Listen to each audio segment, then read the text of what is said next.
is Emmanuel Uchechukwu Opara. I come from Nigeria, and I'm a PhD candidate at the University of Göttingen in Germany here. So my PhD is focused around development of materials from non-conventional binders, both organic and inorganic, and using these to make composites that will be applied in the construction industry, probably in the automobile industry also. I know it sounds funny, but I'm doing it under the Institute of Wood Biology and Wood Products. But I can tell you that the only thing wood in my research is just the wood particles or fibers I'm using. The rest is just material science and chemistry. So Dr. Taiwo happens to also be a senior colleague. We work in the same institute. And I'm a DAAD scholar. I'm using a DAAD scholarship, doctoral research programs in Germany category for my PhD. And this is about my 2 years here in Germany now and on this PhD. So today is a privilege, and I'm really delighted to share my little experience and some of the tips that I have used, and I have also applied with some other friends and colleagues in the last 3 years, and we've had some success, at least 85 to 90% success in applying for this DAAD scholarship. I tried to streamline it because I was informed that we'll only have 10 minutes for this presentation. So if you permit me, I would like to share my my presentation, about 8 slides. Yeah. Okay. Just a moment. Okay. Can you see my screen? I can't hear you. Can you see my screen? Yes, we can. Yes, we can. Okay. So, like I already said, my name is Emmanuel. I'm a DAAD scholar, and I want to share a little few tips for those it may help about applying for a DAAD scholarship, most especially doctoral programs in Germany category. And the tips can also work for those who may be applying for projects under professors, those who are already in Germany, who may not necessarily be eligible for the DAAD scholarship, this type of DAAD scholarship, but can also apply the same strategies to get a host professor and also get themselves a PhD position under a project or even with a different type of scholarship. Okay, so I will just run through it. It's just 4 steps. The first is preparation, which is always important. The importance of preparation cannot be overstressed. So, and this involves deciding your path. And I will also run through that until we get to your submission. So now, concerning preparation, this is the fundamental and most important part of preparing for a PhD position. If you want to be a PhD candidate, if you want to be a PhD student, we all have this moment whereby we are in the middle of having so many ideas, so many things, potential things we want to do. Adrenaline is pumping. We really have a lot of highfalutin ideas we want to do. Yes, you have that. You are just like the young man standing in the middle of that road. But then you have to decide on the path you want and then clearly define it before. That's the first step, before even you proceed to find out who could potentially supervise you. So some of the tips you can apply is to start on time, start well ahead of time. Realistically, I would tell you, if you really want to have a high chance of succeeding, start at least 10 months to 12 months ahead of the potential application deadline, so that you have enough time to prepare. This is a strategy I employed, and a lot of my colleagues and friends have employed it, and it's really worked perfectly well. Also, this process of deciding your path and clearly defining it also involves you identifying your key strengths and competencies. I think Professor Okolo mentioned this in his keynote speech. You must be able to identify your key strengths and competencies, because this is what defines your ability. This is what defines your ability to achieve success in whatever you are given, in whatever research you're going to embark on, and also achieving that success efficiently. So you must also be able to discuss with a knowledgeable mentor. I put in quotes the word knowledgeable because you need somebody who knows about what the field, the area of specialty you're deciding on and stuff like that, so that you don't embark on something and you're not able to finish it. And that will be very, very embarrassing.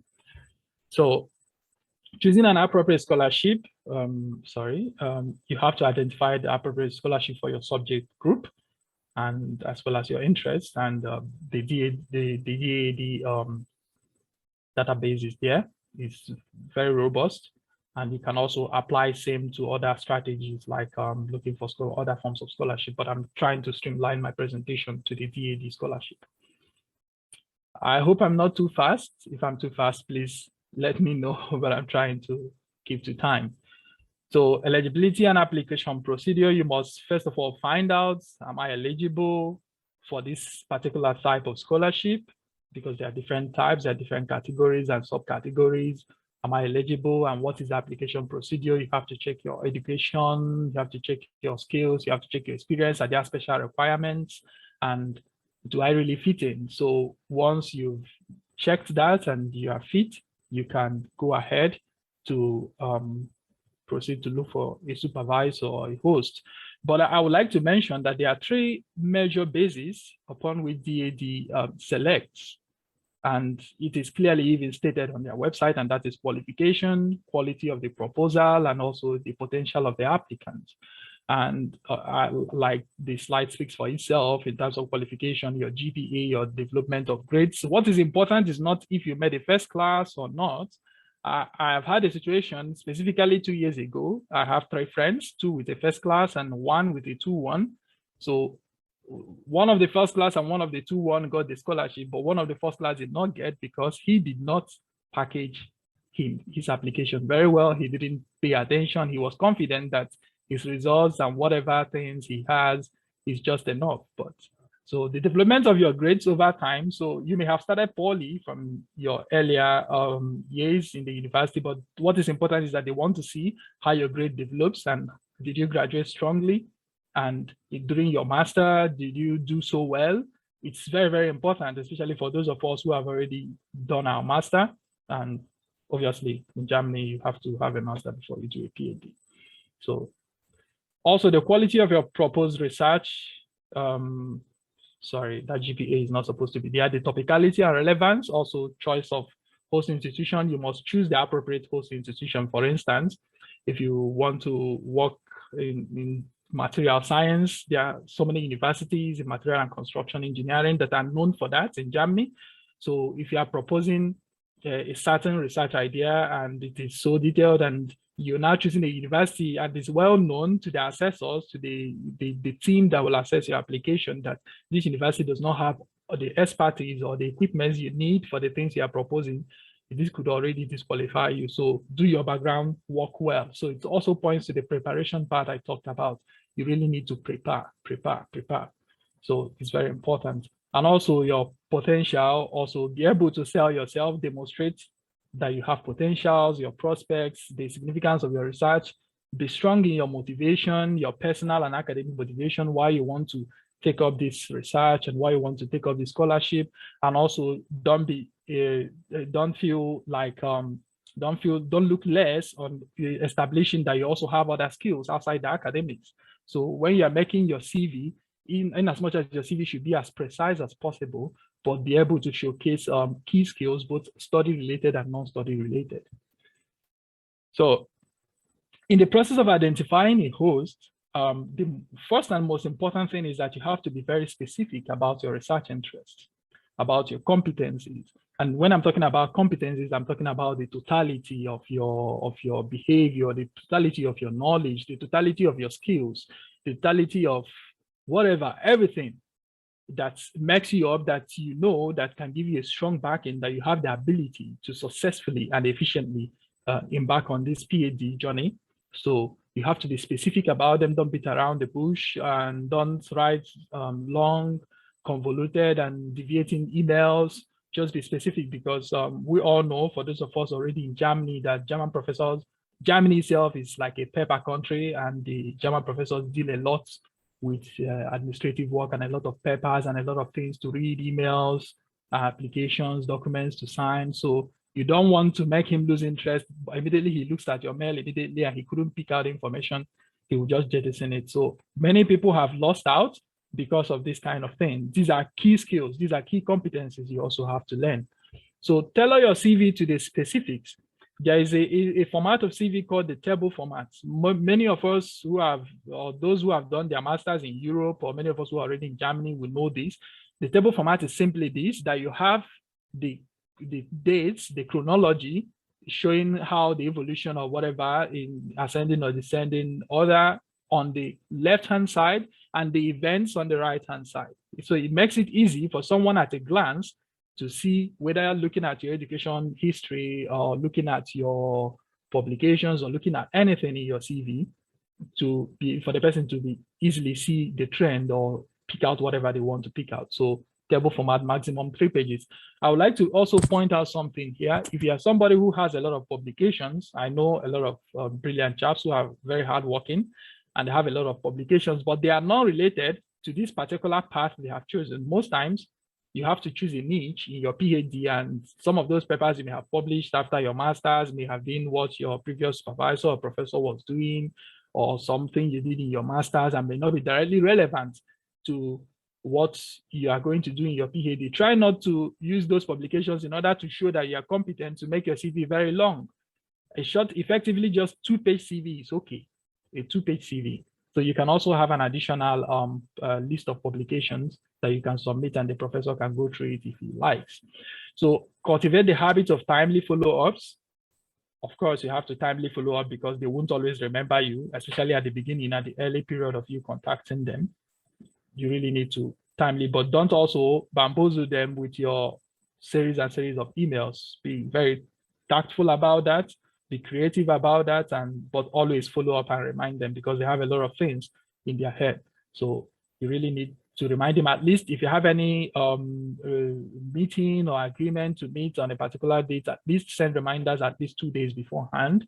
Or you can also put a call through to check on the university website page. Normally their office phone numbers are there, or you can reach the secretary and drop some message, and this can help a lot. Also, you must demonstrate a reasonable level of independence, coordination, ingenuity, and originality. This is very, very important. And you can do this during your conversations, in your emails, then be time conscious because the German professors take their time seriously. So you can identify your professors and meet them, whether through ResearchGate, LinkedIn, university website, or at conferences. But also, don't forget to keep your knowledgeable mentor in the loop. We cannot overstress the importance of mentors. They have already said a lot about mentors on Monday and on Tuesday yesterday. So I don't need to say more on that. So, again, while you're developing your proposal, you have to be attentive to your host suggestions. First, you have to formulate a logical outline, and it has to be really logical. I really need to put that logical input, and you have to give this to the professor first to make his inputs and probably corrections, and then you develop this outline to produce a first rough draft. The first draft doesn't always look beautiful, but go ahead and do it. And then from there, you can move forward. Always pay attention to details and specifics. You have to also try to be specific and avoid lengthy sentences in your proposal. Usually these proposals, sometimes DAAD can ask you to make something not exceeding 10 pages, including the schedule of activities and everything. So you have to also be aware of this and regularly update your host, and don't try to show that you know, even if you know more, but don't make serious changes to the proposal without your host's consent. And be prepared also sometimes to make total revisions. So, checklist, you have to also check the checklist of documents that you need to submit. Once you have perfected the proposal and you're ready to submit, and you can already see the list of the documents specifically for the DAAD scholarship, but always check the website. They always update, especially it varies for regions, it varies for countries sometimes, but always check the website and double check, and you can find relevant information there. And now you are ready to submit your application. You cross your finger, you remain hopeful, but you can also keep periodic and healthy contact with your hosts during this waiting period. This can really be rewarding. I will tell you what happened to me during my time after the submission of my proposal, my supervisor, I was talking with him one day and I said, please just give me something to do. He said, oh, I remember I guess the editor has asked me to submit a review. Can you do that? I said, yes. And this happened to be my very first paper. Immediately I issued my PhD. So always read and update your skills. This is also quite important. So thank you. Those are the few tips I have to share. Thank you very, very much, Emmanuel, for that exciting and stimulating presentation. So I think before we go to the questions, we should just proceed directly to Adenike's presentation. I guess the slides are available now. So yeah, sure. I guess Adenike, if you also spend like around 10 minutes, then we'll have also like 10 minutes to discuss. So Adenike, the floor is yours, and yeah. Thank you once again. So I had already introduced myself, and I am a PhD student, like I said earlier on, and I finished my master's year in 2021, and I started my PhD immediately. I finished my master's thanks to KAAD that offered me scholarship. And the good thing was that the day that I defended my master's was the day that I got the scholarship. It was really, really amazing. So I'm going to tell you a little bit about KAAD, and I'm going to guide you through the application process. And if you have any question, of course, you can ask. And I am also going to forward the links to you so that you can check their website and you can also ask them questions. They have their phone numbers and their email address on the website, so you can call them directly. I can tell you specifically that they are really, really nice. They will attend to your messages and they will also pick your calls. So KAAD was actually formed as a non-profit organization in May 1958. And for more than 50 years, they have been giving scholarships to students from Africa, from Asia, from Latin America, from the Middle East, and from Eastern Europe. There are two types of scholarships. The second slide, thank you. There are two types of scholarships in KAAD. The first type is called Scholarship 1. This type is meant for students, postgraduate students, and young researchers that are in their own countries and that are interested in coming to Germany to further their educations or to carry out certain researches. In this case, you have to apply to KAAD directly. And there is also this surplus program under Scholarship 1. This type of program is meant basically for master students that are studying in their own countries. So this master student can apply to KAAD directly and also ask for sponsorship from KAAD. But this type of program is meant for students from Ghana, from Kenya, from Lebanon, from Ethiopia, from Peru, from Zimbabwe, Jordan, and Guatemala. The second type of scholarship is the one that is called Scholarship 2. This is for students that are already in Germany, and this is the type of scholarship that I'm currently using. So this one is for masters and postgraduate, masters and PhD students that are already studying here in Germany, also for researchers that are already in Germany. So if you're a master's student and you are looking for funds, if your grades are nice, and if you are so serious with your studies, you can contact KAAD. And also, if you are also thinking of transitioning from your master's to your PhD directly, you can contact KAAD. Sorry, but in this regard, you're not even applying directly to KAAD, you are applying to KHG, which is the local Catholic church in your town. So when you click on I'm going to forward the links to you, to the chat box. So when you click on the links, you will see that the links contain, the first link is about the Scholarship 1, while the second link is about Scholarship 2. And if you're interested in pursuing your PhD here in Germany, you can decide to apply for scholarship too. When you click on the link, you will see the list of KHG contact details in your city. You can just pick your phone and call them directly, or you can send them a message via email. They are really nice. So the last slide.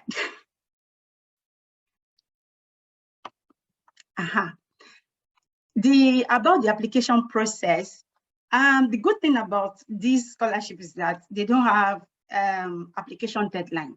So it means that you can apply anytime. You can call KHG anytime you are already in Germany, but they consider applications twice a year. They consider applications in March and also in September. But I would strongly advise you that if you're thinking of applying, you should do so before, maybe if you are thinking of getting a scholarship in March, you should send in your application before the end of February. And if you're thinking of getting an application, a scholarship in September, you can send in, or you should send in your application before the end of July. It is really, really important. And like I said before, that for scholarship 1, you are applying directly on, when you click on the first link, you will see the contact, the application form. You can just fill in the application form and you can send it directly. They will contact you if your application has been successful, and they will request for that documentations from you. But for scholarship 2, you are contacting the KHG in your town. You call them and you can secure, you can book a termin. What's a termin in English? You can book an appointment with them. And of course, they are really, really, and that was exactly what I did. So I'm going to just tell you a little bit of my story. Like I said, I finished here in 2021. And in the process of my thesis writing, I had already made up my mind to do my PhD. So I decided to write a research proposal, which I didn't even use at the end of the day, but I wrote it. I figured out that, okay, I needed to do something. Then I just spoke directly with my supervisor, and he said, oh, your idea is so nice. You should work with me, but I don't have fund. And I said, okay, there's no problem. If you don't have fund, then I will look for a scholarship. And then he said, okay, fine, then let's do this. So I decided to just call the international office in my school, and they started sending me so many links. I was Googling, I was, clicking on everything clickable. And then I came across KAAD. And immediately I just read their website. The website is so direct. I read the website. I just saw the contact details of the KHG in my town. And then I called them immediately. And then the woman just responded and booked an appointment with me. And then boom, I got the scholarship. But I'm not saying that it is that simple, because I had to do some background work. Like I wrote my motivational letters, and then I also you need to show a proof of fund that you're not getting any other money from anywhere in Germany. So that will also inform their decision on how to about how to give you the scholarship or not. So currently, I would say that I am the only Nigerian lady in KAAD. And the last time we went for a program, because they normally organize seminars, they organize excursions, and they organize important and educative seminars for scholars. And then they were like, oh, at last we have a Nigerian female. And I was like, okay, so definitely I have to inform everyone, most especially ladies. Please, I've been trying my best to tell some ladies about this. If you are really interested in pursuing your PhD, just click on the link and then pick your phone, send them, call them or send them emails, and then of course you'll be surprised. I hope I've been able to inform you, and I wish you all the best in your application process. Thank you. Wow, thank you very much, Adenike, for that exciting presentation as well. So we can just, with no delay, just proceed to the question and answer session. I have questions, but I would not want to use my power as the moderator of this event. I would want to give the audience the opportunity to ask their questions first. So just to kickstart the question and answer session, I would like to read the first question from Bravo Muchu. It says that thanks for the presentation. Is Zambia a partner country for KAAD scholarships? If not, how can a country like Zambia be included as a partner country? Do you have any idea of that? Well, I don't have any idea of how a country can be added or can be included in the partner country, but I'm just interested in an individual that may want to apply for the scholarship. So if you are from Gambia, I think applications are also considered for Gambians, and then you can send them a mail and ask them, and of course they will attend to you. Okay, thank you very much for that answer. Okay, I need to check. So we have some people raising up their hands. So I have George Dioke. Please, it is very important. We have just a few minutes. So if you can ask your questions in just a few seconds, and also the panelists, if you answer just in less than 1 minute, that would be great. So George Dioke, you could speak. Okay, thank you, Adenike, for the nice presentation. It was so informative. So my question is straightforward. I think I got this KAAD. I went for an inquiry, and I think in that year I was told that there is a mission, and the condition is that after the scholarship you have to go back to continue the mission in Africa or something. I don't know if it is applicable. I want you to clear this doubt, if it's still there or if there is another condition. Thank you. Yeah, it is actually a condition that you have to go. I think for DAAD too, you have to go back to develop your country, but that depends on you, depends on your decision if you want to go back. For KAAD, they give you money for integration.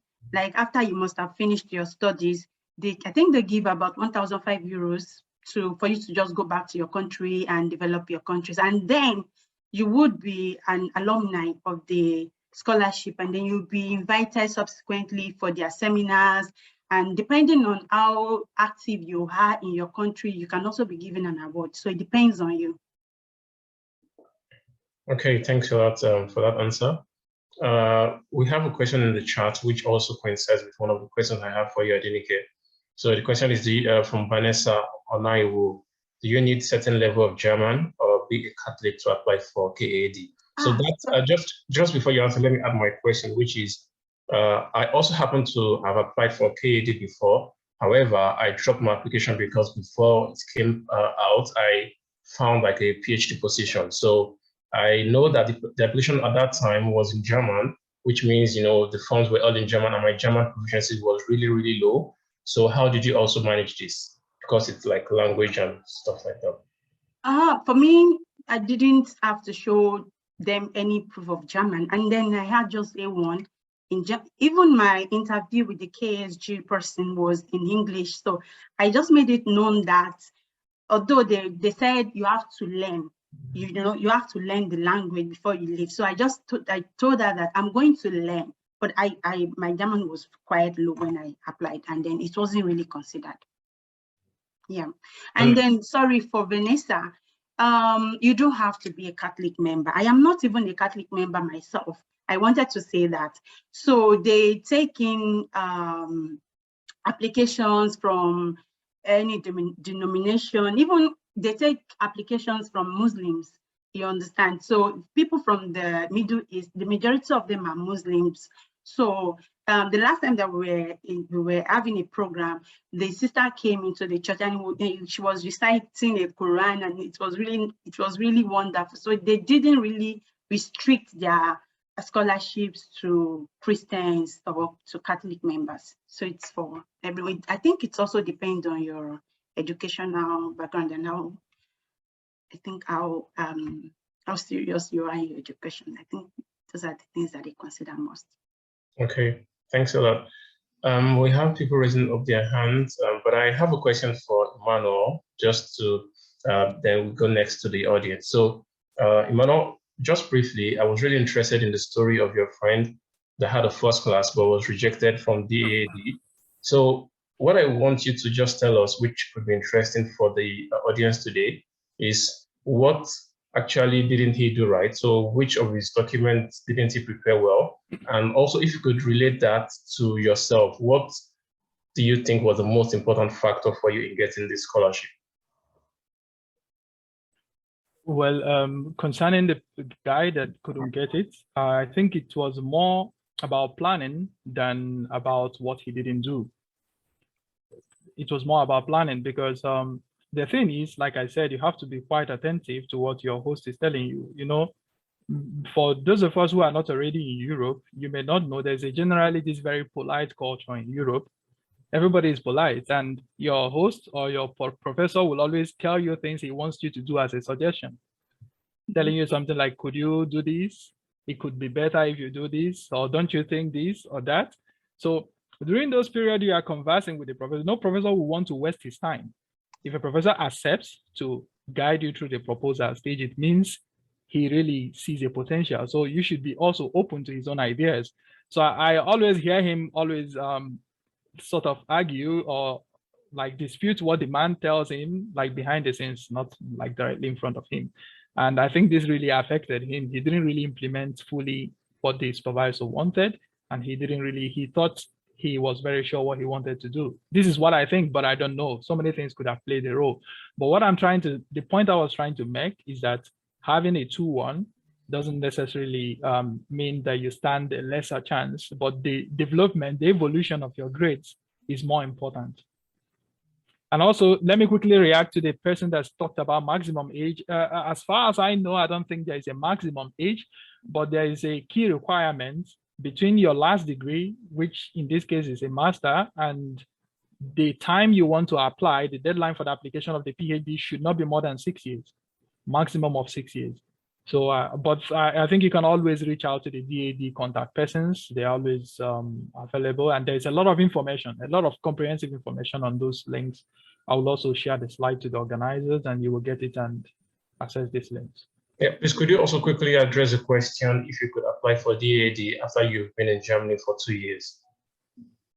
I doubt. I think the limit is usually 12 months or 14 months. I don't know. But like I said, these things are being reviewed and changed from time to time. And sometimes there are a lot of DAAD scholarships.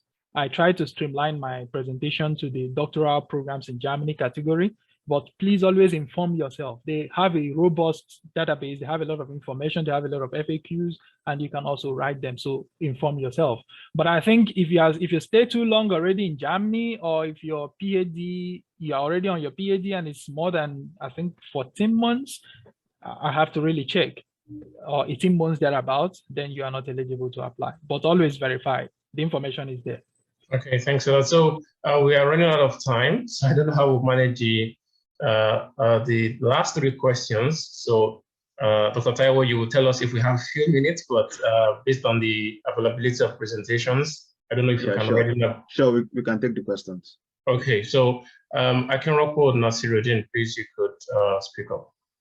Okay, thank you so much, Fola. My questions goes to Emmanuel. There's this key requirements for that scholarship, which is working experience, or should I say work experience. So for maybe for some of us that were in Germany and we are rounding up our masters already without any prior industrial experience, do you think we have a chance with that scholarship? I think you are muted. Sure, you even in most cases stand like I would say a better chance because you have already experienced the system.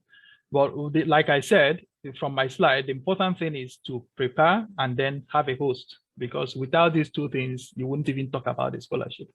So when you have a host and then your host is willing to give you a support letter, and then you meet the criteria and eligibility for this particular scholarship, then I don't see where work experience doesn't mean so much. I mean, work experience will not do the research for you, even though it may help.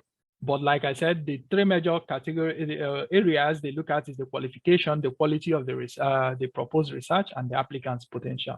In fact, it is clearly spelled out on their website. You can see that if you go there, it is clearly spelled out there. So, but if work experience, yeah, it can always add an advantage. Let's say you've worked in the field, you're already proposing to do something, and that can be an edge because there are a lot of competitive applications every year. So when people don't get it, it's not that they are not qualified. It's not that they don't know, but it's all about technicalities. Thank you very much. Dr. Lydia Radoli, please, you have the mic. Thank you, Chair. And thank you, Adenike, for the presentation. I just wanted to voice voice on KAAD scholarship because I'm an alumni of KAAD, and I think one important thing that we need to realize also to help ourselves. And KAAD up to 2019 was giving scholarships to master's students to come and study in Germany with the conditions. So I think the emphasis here is the conditions because they take that very seriously. And one of the conditions, of course, is to return. And most master's students who got the scholarship around that time did not return. So what that has done is affected other potential African students to be given scholarships. So right now, what they did, they disbanded the master's program. So all the master's KAAD program are in country for all the African countries, just because of these scholars that did not submit to the condition. Apart from that, I'm in the partner committee. So what other benefits is that when you come back, you are an alumni, but then you contribute to the growth of scholarship and scholarship. So the partner committee, we actually do the first interviews where we have other countries that have the KAAD, but we work with the, the network of alumni in countries. And so in this committee, we actually assess the potential of scholars. So what you have been experiencing over time is that the strides are very high. The applications are very competitive, but then the KAAD scholarship is also limiting, so that we find that only 3 people are getting this scholarship. So as it becomes very tight, I think the other option that we can also advise potential African scholars, especially those who are going for masters, is like you can also consider to apply with the mind of doing the scholarship in your country. And then after you're done with your masters, then you can apply for the PhD after 2 years of scholarly work at the master's level. I think those were 2 points that I just needed that I can add thought to guide those who are still interested in the scholarship. Thank you. Thank you. Thanks a lot, Dr. Lydia Radoli. Or do you want to add anything to that, Adenike? Not really, because I still saw some master students of recent, but of course they are not as many as PhD students. So I never really paid attention into how what could be the reason why they are not, my master students are not as many as PhD. But thank you, Dr. Radoli, for the information. Yeah. And also remember that if you do not want to go back, I think there's an option that you have to pay back the money. But yeah, I don't know how this goes. That's correct. That's correct, Fuller. That you have to pay back, and you don't have to pay the whole of the amount at once. You can negotiate with them, and then they give you an installment, though they discourage that a lot. But I think when we are getting scholarship, those conditions are very important. And sometimes you want to choose, are you ready to go with the conditions, or are you ready to go another path? And also knowing that you're leaving your family behind. And that is one of the stresses of a KAAD scholarship. And so I think members here can also further just use this information to make the decisions when it comes to that. Yeah. Thank you, Dr. Lydia Radoli. Just to quickly take a break, Dr. Taiwo, do we have any of the presenters available, just so we know how much time we are Yes, taking? I think our presenters are on standby at the moment. I can see Dr. Og. He's on standby. So we can take the last question and then move to the next session. Okay, great. So Igiola Dimeji, please be very quick with your question. Thanks.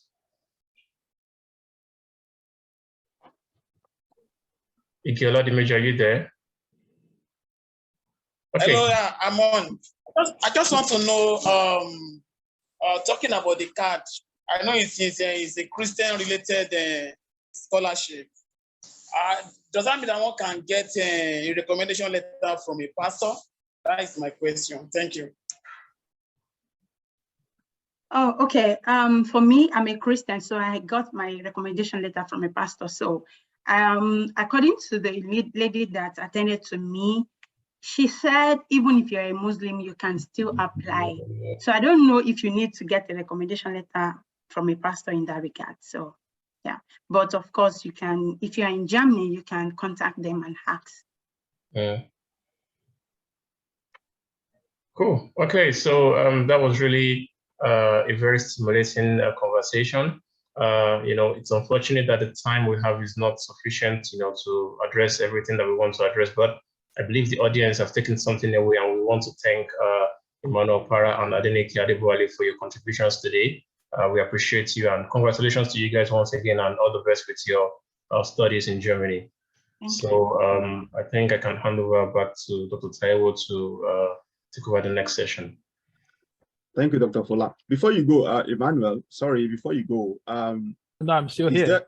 About the DAAD scholarship, is there also a condition attached for you to return back to your home country after your research?